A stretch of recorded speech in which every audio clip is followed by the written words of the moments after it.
Welcome to Elevating La Cultura podcast, a space where I talk with Latinas who are passionate about what they do and are willing to share their passion with others to change the narrative, especially for the next generation. Each season is centered around different topics, but all with the Latina perspective. This is season 4, focused on artists and creators. So vámonos, and let's get into it.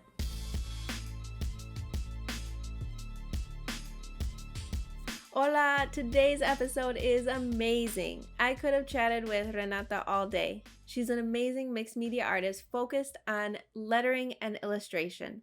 She's also a coach for women wanting to reconnect with their inner child and creative power. I'm so happy we met a few years ago and have stayed connected. So please enjoy our conversation.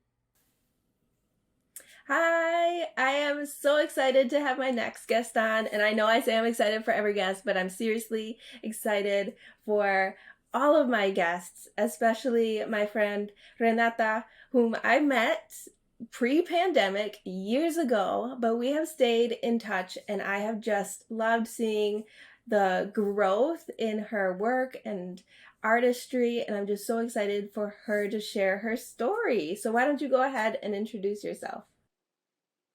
Hi, Karina. Thank you so much for having me. I'm super excited to be on your podcast, and I feel very honored to be here. Yeah, as you just mentioned, I'm Renata. I'm an artist and a creativity coach. I love creating lettering, and recently I started to illustrate a lot more. But yeah, I've been doing this for over 10 years, and I love sharing what I do with other people to inspire them and helping other women to also tap into their creativity.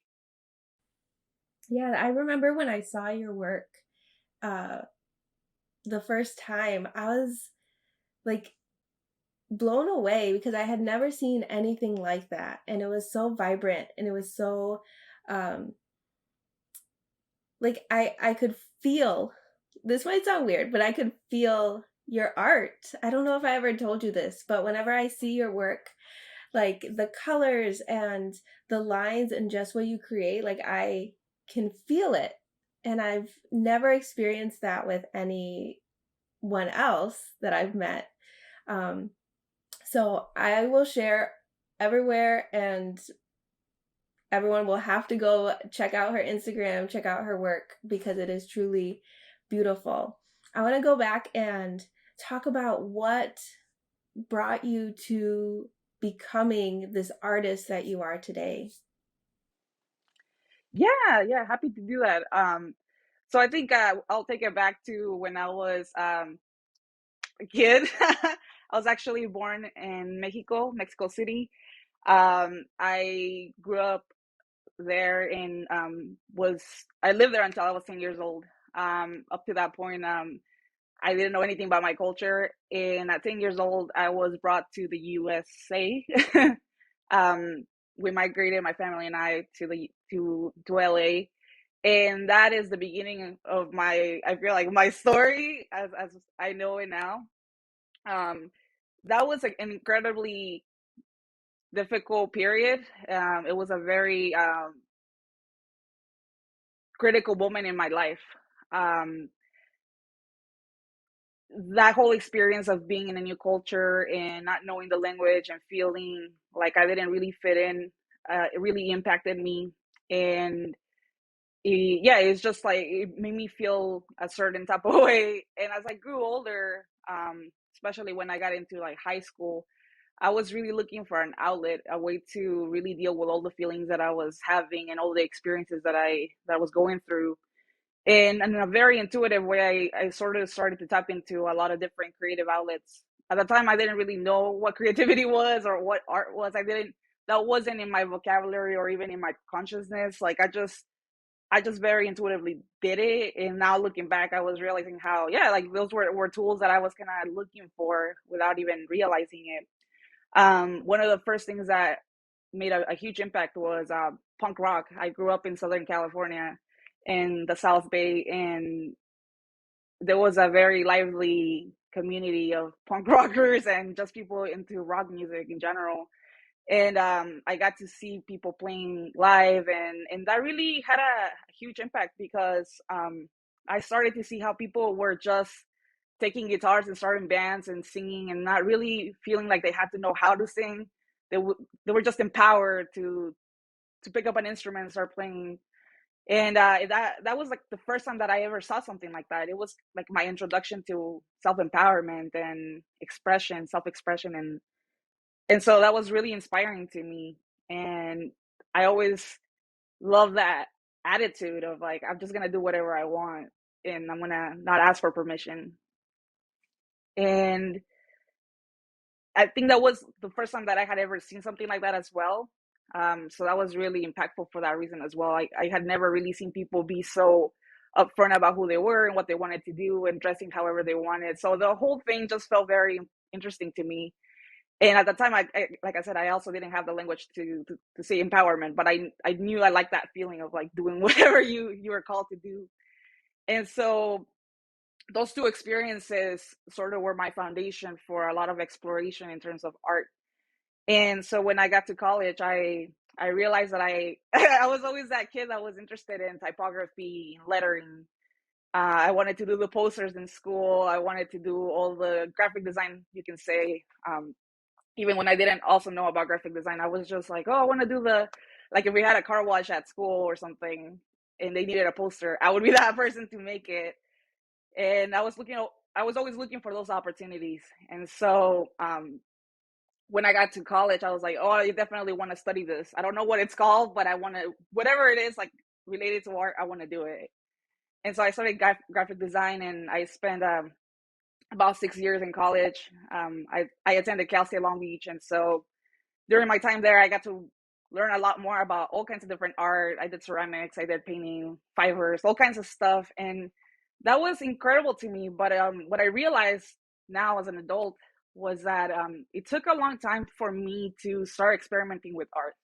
Like I think about how when I got to college, there were people that had gone to like art camp and they had taken painting lessons and they had done all these things. They have traveled to France and gone to these amazing museums to be exposed to art. And I had never really done that, you know, and it was in that moment that I realized how different my experience had been growing up and my exposure to art, and how it took until college to really start taking some of like my first classes to learn about art and design in general.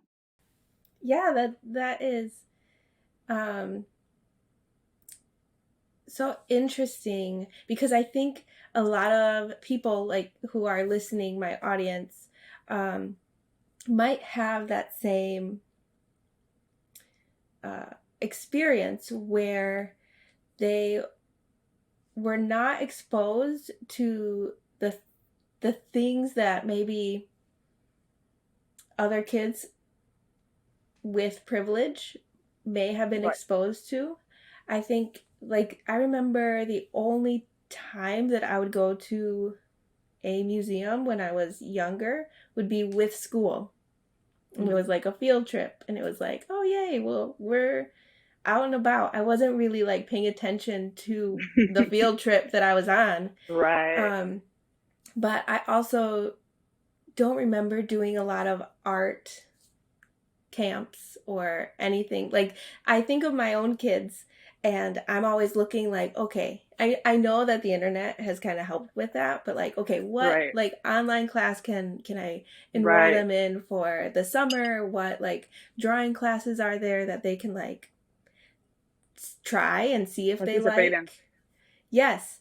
And I think I do that because I didn't have that as a kid. And I know that sometimes like I don't know. Like I was in school all the time. And so my extracurriculars, if I had them, like were in the school. And then on summers, like we would go on vacation to Mm-hmm. Mexico. So there wasn't really time for me to be going to a camp. Plus, my parents weren't going to be sending me for a whole summer away from them to some place that they didn't know, even if it was a camp.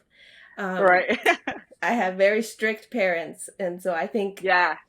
many people can relate that Yeah. like I hear of people sending their kids for like the whole summer. to a camp, and I was like, I can't even imagine going to a sleepover at my friend's Right. house down the street. Like, there's no way. Um, so I can definitely relate to that experience of not having the access to things until you were in college, when there was like an abundance of access, because that is what college is. Like, you are learning, or have the opportunity to learn and dabble in different things. um, what was your like reaction when you realize that you can like try out different art media forms? Like, did you enjoy like taking the classes, even if you weren't like sure if you liked them? Like, what was your experience trying something new? Yeah. Yeah, no, as I'm looking back, I'm like, I was so excited. I was really, really excited. It was, it blew my mind to see the different types of ways to be creative. The history, learning about so many people before me that have made amazing things, the different approaches. I remember the first time I took ceramics and I touched clay, and I realized like how powerful that was. That a block of clay turned into something amazing, and I really started to think about like what people want to say with their art, right? Like I think like I came to a point where I was noticing that you can make really cool things, and for a lot of people, I think they had the privilege of creating things that didn't really mean anything. They were just purely artistic, and how other people use that as a vehicle to get a message across, and how powerful that could be when it's intentional. And so, yeah, no, I was super excited and stoked to try all the different mediums, and I was like, this is it, this is my life. I'm gonna do all the things, and I'm gonna explore all kinds of stuff, and I just want to be in the creative artistic world for the rest of my life. And that's how it played out. When you were in school, was there any support or like a foundation as to what would happen when you graduated with this art degree, or degree in Right. uh, this creative field? Because I think a lot of, like, I didn't necessarily pursue a creative path in college. Well, I guess I did, but it had um, like I really had to talk through it with my parents and say, like, even before I attended, I'm like, okay, these Right. are the options for me when I graduate. Like, Right. it's okay. And I still didn't do, like, I'm not doing what I went to school with, or Hmm. for. So I am curious, because I didn't attend a university to get like a creative degree. Hmm. What is the foundation that they help you with once you graduate? Yeah, honestly, like this makes me think about really at the core, as I look back on my experience. I think that there was a big reason why I went into graphic design also was because I knew that I could do that as a job after college. I knew that there were plenty of opportunities to support all sorts of companies and entrepreneurs with design. And so I felt like that was a safe option. Like I was creative, and that could still be something that I could do, and it was somewhat safe. Um, and I think to an extent that was a really smart move on my part, but also it was a little bit limiting, because I think that when you're focusing on how you're gonna make money, you don't allow yourself to explore freely and to really figure out what you want to do. I think, especially being Mexican, being a reconnecting indigenous person for myself, I felt that I didn't really have options. I didn't really have the advantage of taking a long time to figure myself out. I had to make a living, and I had to survive, and there was not a whole lot of opportunity to really explore. So I felt like um, I was always trying to be practical in a way, and so even though that has worked out really well for me, it also was limiting in some other ways. And and so now I feel like I'm actually exploring more freely now that I can afford to do so. I think it's like I want to encourage the next generation who might be listening to this podcast, but also parents of the next generation who are listening to this podcast. Um, and so that's why I ask, like, what is the process? Because I think of my own daughter who's like loves dance, loves ballet, loves the company that she's with. And it's a struggle for me to not Right. uh, think about like, okay, but how are you gonna make money like when you're done? Um, Right. but I think about how it can be limiting uh, when you're uh, even thinking about when like myself how I want to Mhm. shift and pivot my business, and Mhm. even though I know that I can make money in the wedding industry, like Right. being able to say like no, this is burning me out, like I need to leave, um and being okay and knowing that it's gonna work out, like I'm not gonna like fail at everything if Right. I make this one step and I don't know if it's going to be the right step. I'm trying things along the way, with like the podcast, with like my travel, with the prints the photos that I offer. Like every step, every pivot is like you're taking a chance and you're just Right. trying it out. And even if one fails, like I've started so many like side projects and not all of them have taken off. And Yep. that's okay. It's not a failure. Like with every step, you are learning throughout the process. And that's something that I have to keep in mind for my own kids because Right. when you are like so used to growing up with that mentality placed on you, it's hard to like Mhm. change it. But I do have hope for this generation, um, that is doing the work. Yep. And I'm just thankful that you shared that part of like, yes, I set myself up to be able to have something when I graduated, but it was also limiting and knowing like, and I don't, there might not be like a correct path, but just being able Right. to understand that is huge. Like knowing like, okay, well, let's see how I can shift or pivot and still find um, happiness in what I'm doing, Right. with the skills that I have. I was just gonna say I really appreciate your honesty and your vulnerability as a parent as well. To say, yeah, like I worry about that for my kids, and I think that is a very natural instinct as a parent, and so it's actually very challenging, like you said, for a lot of us who grew up with that sort of a protective nature from our parents, sometimes overly protective, to challenge that a little bit and to question that, and also allow your children to be their own person and to make their own choices and to learn their own lessons, right? Yes, for sure. I don't know if I've shared much about my son. I share all the time about my daughter because she's like a ballerina, knows Hmm. what she wants to do. My son is very much into video games. And I Hmm. don't share that because it's not really uh okay. I'll be more vulnerable. I am sometimes worried about what people will say Hmm. like, "Oh, video games, sure. Right. He just wants to play all day."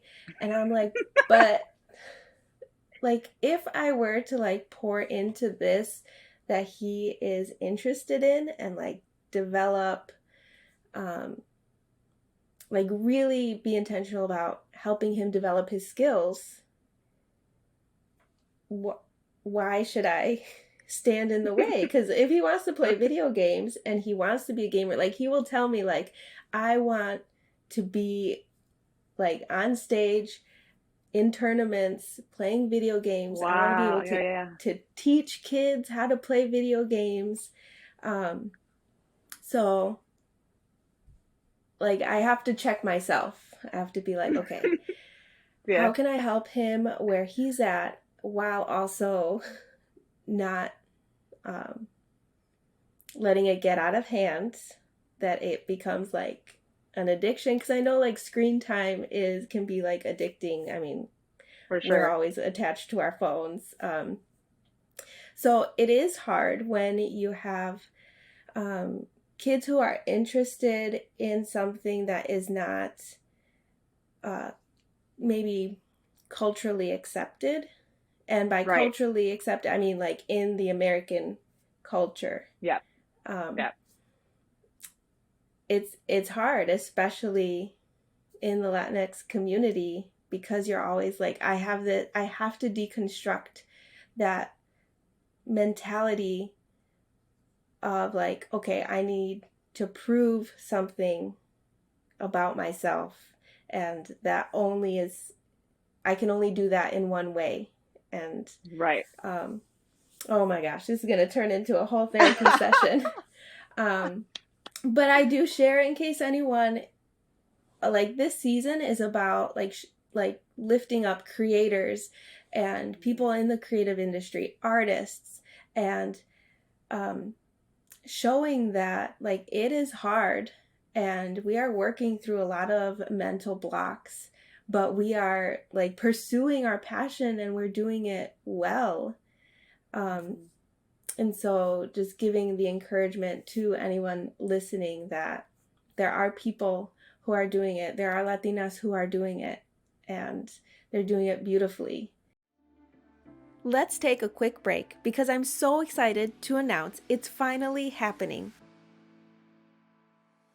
Join me on a guided trip to Mexico City this June as we learn about Mexican history, traditional cooking, and immerse ourselves in experiences that will cultivate thoughtful conversation about ourselves and our ancestral legacies.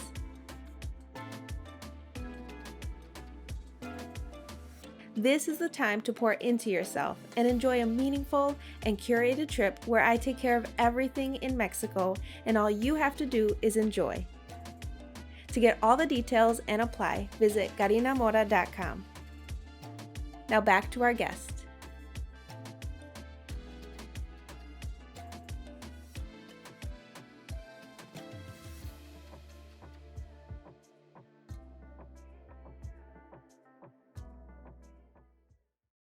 Let's go back to to talking about like your influence in what you create.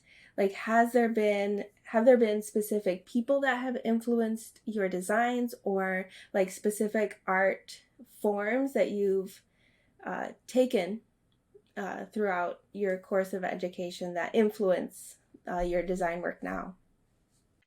Yeah, it's funny because everything that you were talking about really was on point and kind of is my bread and butter.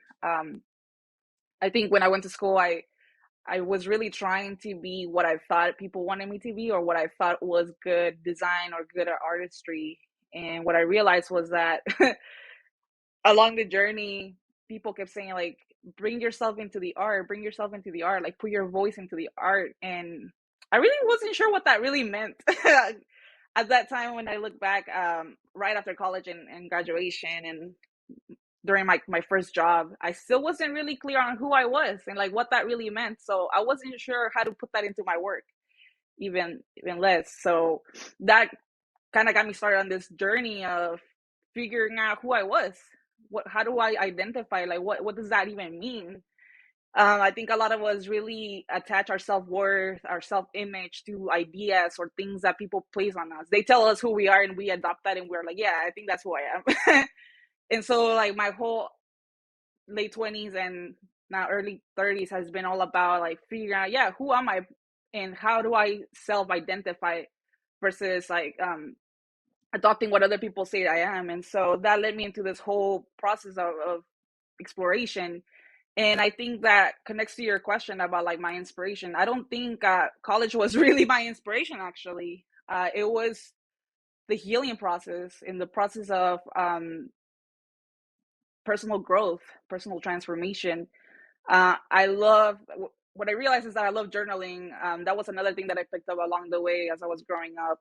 I felt that I couldn't really talk to people, that I was too deep or too emotional. And so one of my outlets was journaling. And so I could do it privately. I didn't need to talk to anyone. I could be as honest as I could. And during my journaling, I realized how a lot of the time I was encouraging myself. I was creating my own like mantras and telling myself you can do this, or like you're gonna overcome things. And I started to realize that there's like a whole world of artists out there who create inspirational work, who create empowerment messages for people like myself to move forward. That kind of started to lead me to learning a lot about political movements, a lot about art to move social justice forward. Just a lot of things like that. That's really where I started to gain my true voice and to truly see the power of art to make change. And so it wasn't really one particular person or even school. It was more like my own life experience and it, yeah, and the healing journey, especially as a woman, like you said, as an indigenous person, trying to figure out who I was, has been incredibly inspiring, and that is really what I'm passionate about. And just as you mentioned earlier, so many of the people in our cultures, in our communities, don't get into creativity, or because we always think about money. We're always thinking about survival. We're always thinking about how can I make this work? Yeah, how can I pay the bills? And we don't have time for creativity. We don't really have time for healing. We don't really think about other things but ways of surviving. And so I think about a younger version, my younger version, when I was 15, 16 years old, and I didn't really have a mentor. I didn't really have guidance. I didn't know that I could do what I'm doing now, what I'm growing my business and doing what I really like to do. And that is what drives me to be so passionate about what I work, what I do.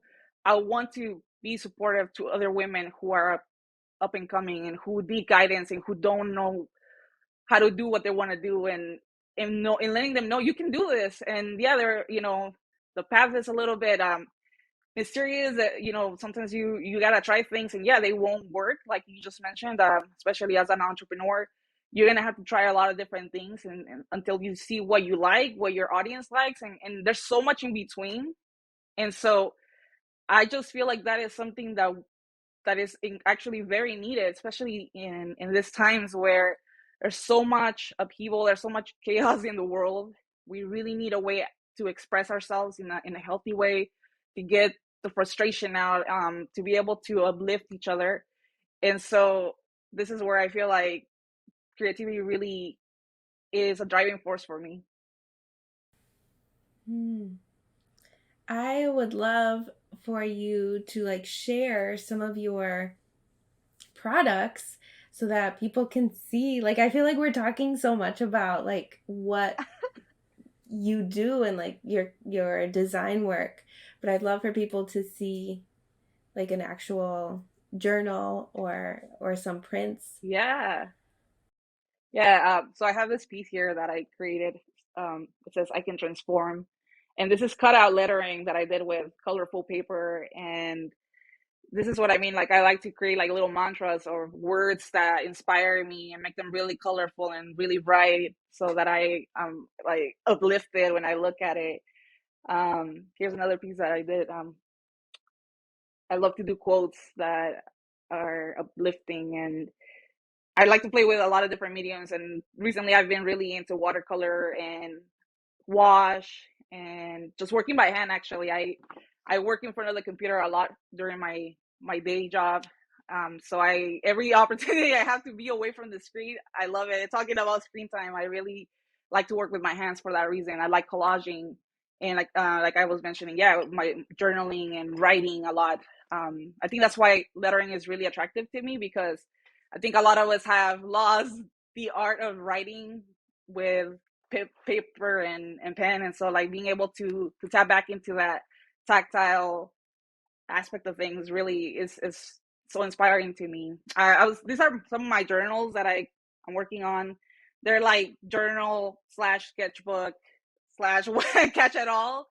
Um, yeah, and so recently I used to try to be like very perfect in the sense that I was like, oh, I'm just gonna draw and I'm not gonna write anything. But I realized part of the process is also being able to take notes and um I have just different ideas of things that I'm thinking about, feelings, and I think that is incredibly important for like the creative process. I think that's actually more interesting than the final product. So I'm constantly trying to document my own process so that I can share that with other people who want to do something like what I'm doing, and be able to just kind of give them a framework to get started. I suggest if you're listening to this podcast, like go back and check out the YouTube video, so you can see um, the work that is so vibrant. And um, I think that's what caught my attention when I first was viewing your work, was the vibrancy, because that is uh like it's cultural. Like you go to Mexico and there's so many colors, and Yep. it's just like an explosion of different colors. And that's what I love about your work specifically, that like I think of like this trend of having everything like neutral, and there's a lot of like muted tones. And Mm-hmm. um, I love that yours kind of stands out. And I see, like, I don't even have, like, if I'm scrolling on Instagram and your work pops up or your post pops up, like, I know that it's yours like right away. Which is great. Like, as an artist, you want to be able to uh, have that, like, have your work known to who you are.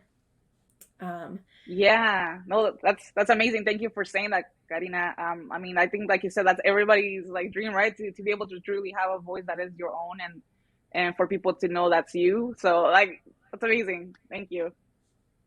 yes. How do you, as an artist, how do you make time for yourself to rest or to tap into that creative mindset? Because I think a lot Hmm. of us artists can get into that cycle of, okay, I need to do something, I need to create something, Yeah, and then it can be like you can get into a block.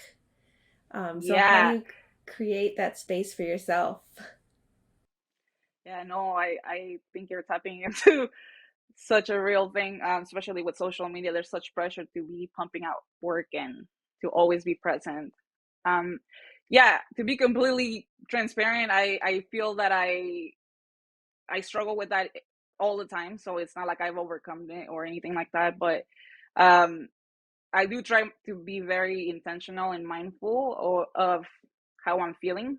And I think you really brought up something incredibly important. I think a huge part of being creative is being able to rest and being able to allow yourself time to just like clear your mind, and not always be consuming and taking things in. I also think being able to relax and be in your body is incredibly critical to being creative. I know that when I start pushing things, when I start to force things, they don't they don't work out. And so I try to do my best to check in with myself, especially being a very highly sensitive person, very empathic. I tend to absorb a lot of what's going on in the world, a lot of the energy and the emotions that other people around me are feeling. So it's important for me to disconnect from social media, for instance, and take a break and meditate. I love to meditate a lot. Actually, it's like one of the things that brings me such peace. And I don't always sit down and I'm doing my prayer pose or anything. Like I literally love to go outside and walk, like a walk with no podcast, no any no electronics, just observing, like being very mindful of what's going on, is incredibly helpful for me. Um, taking naps. I also find that it's also something that I grew up not really seeing, not being encouraged to do. I felt like I always had to be doing things and working really hard, and I realized now as an adult that rest is so critical. And so like whenever I'm feeling really tired and drained during the day, I'll take a nap. Sometimes 2 hour naps. Like I'm not gonna lie. So it's I allow myself the time to rest when I can feel that I need it, and I try not to give myself a hard time about it. I know in the past I used to have such a hard time relaxing. I could say like a workaholic, always trying to work really hard all the time. And I think I'm not alone in this. Like many of us, you know, we've been raised hearing all of this conversations around hustle culture, you know, working really hard and going after our dreams. And even if that means sacrificing our family, sacrificing our health, our bodies. I'm just definitely rejecting all that narrative and now really taking back my rest. I hope it's easy for people to hear this amazing advice, but I hope that like maybe the more we talk about needing to rest, people will normalize it and be more willing to pause and put your phone down and, like you said, go out, take a walk without any purpose, like just listen to nature essentially. Yes. um I was gonna ask a question and then I forgot. uh oh yes, you mentioned that you are a coach and so you help other women um kind of through the process that you've gone through. I'd love for you to share more about that and like if someone is like interested in working with you, like what is the process? Who specifically do you work with and like what would happen if they would work with you? Sure, yeah. I love working with other women of color, women who are seeking to be more creative or they're already creative, identify as creative, and they're feeling stuck, or like you said, they're just struggling with maybe a transition in their career. Anything around creativity is like my jam. Yeah, like I said, I love walking people through a process. I know a lot of creatives don't really have not so much discipline, but I will say structure. Like they have a lot of ideas and they want to try a lot of different things, and they need a little bit of guidance as to how to organize their ideas or how to be more better with time management. That's one of the things that I love to share. I didn't realize that a lot of people struggle with this because I feel like I'm pretty good with organizing myself and it comes very natural. And whenever I share that with people, they're like, "Oh my god, like how is it that you came up with that system, or why how do you do it like that, or like can you show me?" And so I'm like, oh, I guess I guess this is really cool, and people really seem to enjoy that. So I love to share my tips and tricks of how I go about organizing myself. And one of the things that I is very important for me in my work with other people is I don't subscribe to any one way of doing anything. I don't say this is the formula, and if you don't do it this way, you're gonna fail as an artist. I think part of the process is figuring out what works for you, identifying what yeah, what is unique to you, how do you work best, and how do you come up with your best ideas. And this is where I feel like it's so critical to really spend time knowing who you are, and like you said, walking people through the journey of self transformation. What are you about? Like what's important to you? What do you value? So that we can build practices around that.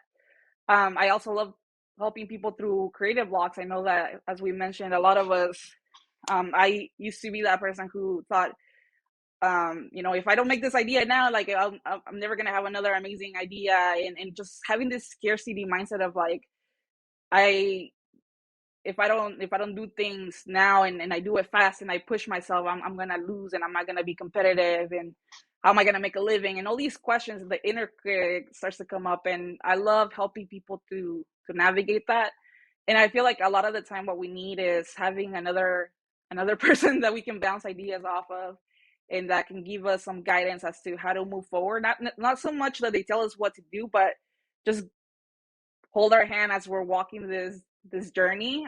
Especially being artists, sometimes it can be very lonely. And I actually also very passionate about community. I think that there's this myth that creative genius only happens on your own. It's very individualistic, especially here in the US. And so I'm actually tapping into community a lot more and really trying to make that front and center for a lot of artists, for especially as women. Like I think it's critical. It's foundational to being women. I think a lot of us have I can definitely, it's been my experience that growing up I felt like I had to compete with other women, like I had to be better than them to succeed. And what I realized is that that is extremely toxic and it doesn't help us, and it just makes things really hard. So like I'm all about uplifting other women who are doing amazing work and who are helping our community to thrive. And I think we are actually the people that need to be in front of this movement to make changes happen in our community. We need to set the example for younger women to help each other, to be with each other, to be sisters, and to be hermanas, and uplift each other.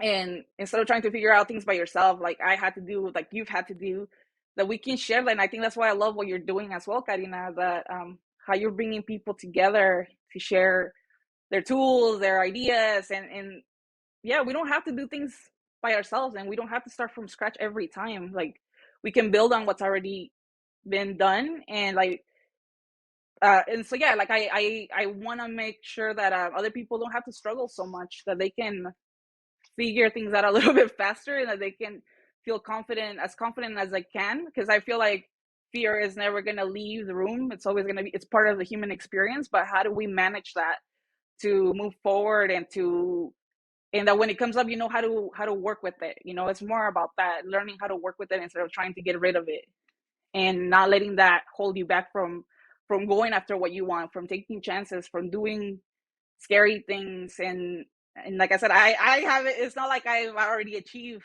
nirvana and like I figured everything out, but um I do feel that I have a better understanding of it, and that I want to share that with other women. Oh my goodness. Anyone who's listening, like, this is amazing. I just want to, I love what you said.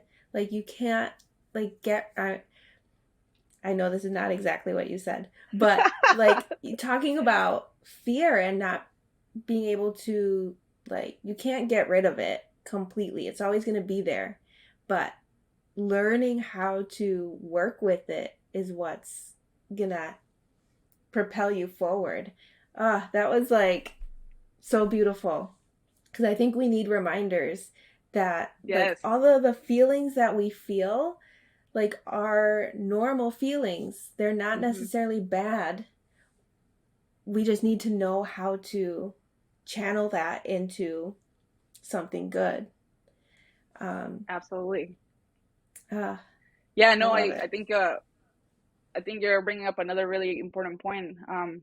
In our communities, I feel like, I know you've talked to many of your guests about this, but just the idea of mental health, the idea of talking about feelings is very scary. It's not something that we've repressed a lot, and there's historical reason for that.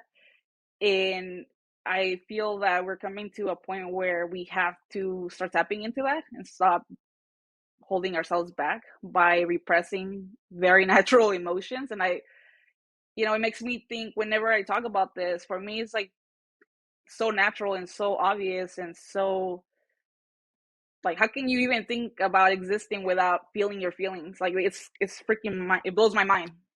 But people do this all day every day. It's very normalized in our communities. And so um like you said, being able to work with that, and change that narrative around feelings and expressing our emotions.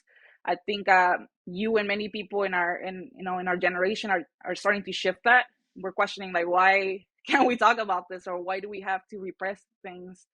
um, that actually is, once we figure out that we can do that, and that we can survive, and that we're not going to die because we are vulnerable.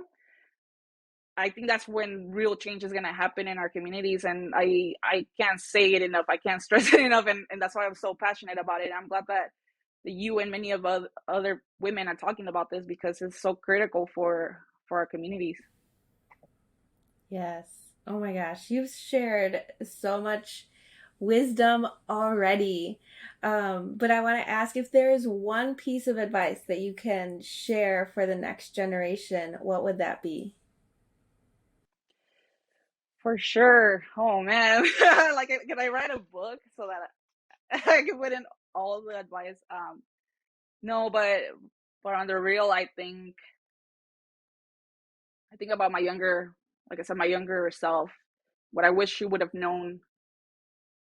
I really wish she knew that she wasn't alone and that she could ask for help and that she deserved to be helped. Um, and so, a lot of us, like I said, we might be struggling. We might feel like we need to figure things out by ourselves. That we are the only ones going through it. There's so many people that have overcome so many things in our community and are doing amazing work. So even reading their books, their stories, if you can't meet them in real life, having some type of guidance, some type of mentor is incredibly necessary and important. Like, you don't have to do things on your own. You have a community that is willing to help you and is ready to, yeah, to set you um, forward in the path that aligns with your values. So spending time knowing who you are and what's important to you is important, so that other people don't try to manipulate you and tell you who you are and how you should live your life and what you should do. I think taking decisions based on what you know is important to you is everything, because people are always going to try to tell you to go left or right, and that's what I feel like is so critical. Like, for me, there were so many times where I felt lost, or I felt like I couldn't make a decision because I was listening to everyone else and not going within myself and asking, what do I want? What does Renata want? And so when you can do that, you can thrive and you can do all the things that you want to do. And so community and knowing yourself is foundational. Hmm. So good. Ah, yes and yes and yes all over again. Why don't you share where people can find you, like all of the places online where people can see your work or work with you? Yes. So I'm definitely starting to be a lot more active on Instagram, and you can find me with my name, and we're gonna put the URL, I'm sure, in the description under this video. But it's Renata McElvany, and I have my website, so you can check out same thing under my name, renatamcalvany.com, and you can find me there. You can check out my work, and if you want to connect, there's certainly the place to do that. Reach out if you have questions or if you want to just chat. I'm happy to make new friends, new connections, and especially like I said, if you're creative, like I want to see your work, I want to support it. So definitely reach out. I don't bite. We met in person at the We All Grow conference back when conferences were a thing. Hopefully, they'll be a thing again, and I can come out to LA and hang out with everyone that I met at that conference. Um, but I like your kindness and your joy was just like, I don't know, drew me in, made me feel safe being a person that was flying all the way from Chicago that didn't really know anybody. So I'm just so thankful that we connected. And yes, you didn't bite. And people should go follow. No, Go I follow. just want to take this opportunity as well for you, Karina, to know that I was so happy to meet you at that conference. That was also one of my first times going into an event like that, and I was also a little bit insecure and not sure how things were gonna play out. I think also being introverted and kind of quiet, sometimes it feels like you have to be very loud and aggressive to get people's attention. And I think one of the things that I loved about you was just how, in which I really appreciate even to this point, the way that you were just so relaxed and calm and just like yourself, and it allowed me to be myself. And I remember you share your story, I share a little bit of mine, and we've stayed in touch since. And I love how you're building those connections, and how this is another thing I think people really need to take from you and from us, learn from us, like the beauty of how we've networked, how we've connected, um, in such a natural and organic way, and how those connections, like if you maintain them and you really put in the work and you care about people genuinely, like they pay off, and it's a beautiful thing. And so I'm super grateful for that. And so whenever I look at your work, I'm like, oh, what is Karina doing? Where is she going? I'm just really, really part of your story. I love to follow along, and so yeah, I'm just grateful that we get to chat again and connect. Yes, thank you. I appreciate your words of encouragement. Um, well, thank you so much for sharing your story. Thank you for being willing to be open. And I know that people are going to resonate and really come away with a lot of wisdom, all the wisdom that you shared. So thank you so much. And we will chat soon, hopefully in person sometime soon. But Yes, yes. Thank you so much, Karina. all right, we'll talk later. Bye. Bye. Renata is so amazing, and I'm so glad to have her voice on this season. She is full of the wisdom and encouragement we all need, so go follow and support. Okay, amigos, thank you so much for listening. There'll be a new episode every Tuesday, so after you listen, feel free to take a screenshot and post on Instagram and tag at Elevating La Cultura, or send me a DM. You can also comment on our YouTube video if you're watching online. I always like to hear from people and how they resonate with the stories I share, so leave a review on Apple Podcasts so we can get more ears listening to these stories and we can continue elevating La Cultura. All right, enjoy the rest of your day, afternoon, evening, whenever you're listening, y nos vemos next week. Adios.